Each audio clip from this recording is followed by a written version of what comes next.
నా ప్రారంభ జీవితం ఏంటి తెలుసండి? అటు సేవని వదలలేక, ఉద్యోగం చేయలేక నేను ఇసుక అన్లోడ్ చేయడానికి వెళ్ళేవాడినండి. ఏమన్నాడండి? ఇసుక లారీలోంచి బయటకు వెళ్ళి సేవ చేసేవాడినండి.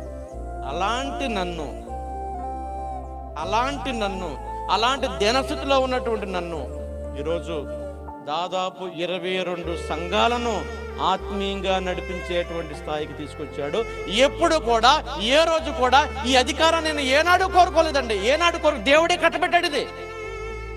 ఆనాడు యోసేపుకు అధికారం దేవుడు ఎలాగిచ్చాడో, ఆనాడు దావీదు గారికి దేవుడు అధికారం ఎలాగిచ్చాడో, ఈనాడు నాకు కూడా దేవుడు అధికారం ఇచ్చాడండి. ఏనాడు కూడా ఈ స్థాయిలో ఉంటా అనుకోలేదండి. ఒకప్పుడు సైకిల్ కూడా లేనటువంటి నా జీవితంలో ఇప్పుడు కార్లు తిరుగుతున్నాను. నేను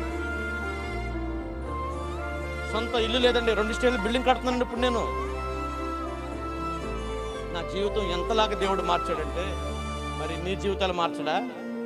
దేవునికి అసాధ్యమా? మనం నమ్మగలిగితే, ఆయన సేవించగలిగినట్లయితే, ఆయన మందిరంలో, ఆయన స్థాపించినటువంటి సంఘంలో నువ్వు ఉండగలిగినట్లయితే, నీ జీవితంలో ఏది కావాలో అవన్నీ చేయడానికి దేవుడు సిద్ధంగా ఉన్నాడు. నువ్వు ఆ మందిరంలో ఉన్నావో లేదో చెక్ చేసుకో.